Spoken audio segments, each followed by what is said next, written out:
Dalam kurun waktu 2 minggu, polisi di Batam mampu mengungkap 6 kasus tindak pidana perdagangan orang.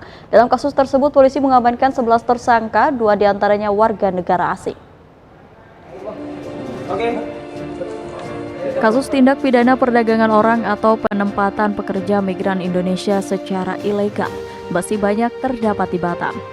Terbukti dengan keberhasilan jajaran Polresta Barelang yang mampu mengungkap 6 kasus dalam kurun waktu 2 minggu. Dalam kasus yang diungkap Korps Bayangkara tersebut, pelaku bukan hanya warga negara Indonesia, namun melibatkan warga negara asing.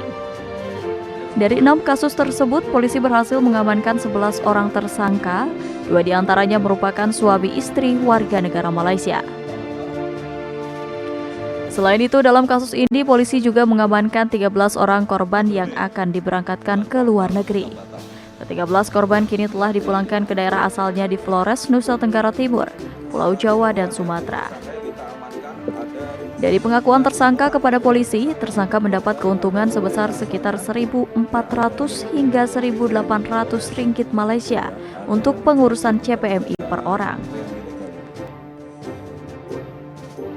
2 minggu ya, dari tanggal 30 ya, ulangi 1 Mei sampai dengan 16 Mei ya 2023. Ini jajaran Satreskrim Polresta Barelang maupun Polsek kawasan Pelabuhan yang berhasil mengungkap ada 6 kasus PMI ilegal ini. Yang diantaranya 3 berhasil diungkap oleh Satreskrim Polresta Barelang dan 3 kasus PMI ilegal berhasil diungkap oleh Polsek kawasan Pelabuhan.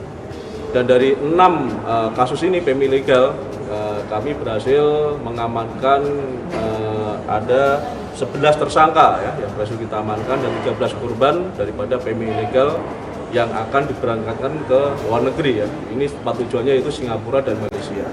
Dan dari 13 itu ya sudah kita pulangkan ya ke daerah asalnya. Ada dari Flores ya, ada dari Jawa ya, termasuk dari Sumatera juga ada. Ya, ini melalui BP2MI yang kita pulangkan daripada 13 korban tersebut. Jadi itu. Pak, dari 11 tersangka apakah ada orang asing?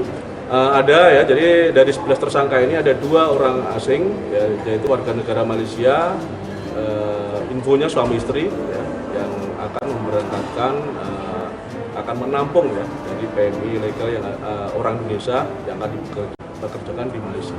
Yang orang asing ini kita amankan di Batam atau di Malaysia, Pak? Di Batam, jadi Atas perbuatannya, tersangka disangkakan pasal 81 junto pasal 83 Undang-Undang Republik Indonesia nomor 18 tahun 2017 tentang perlindungan pekerja migran Indonesia dengan ancaman pidana penjara paling lama 10 tahun dan denda paling banyak 15 miliar rupiah. Demikian Bangun Selendra melaporkan dari Batam.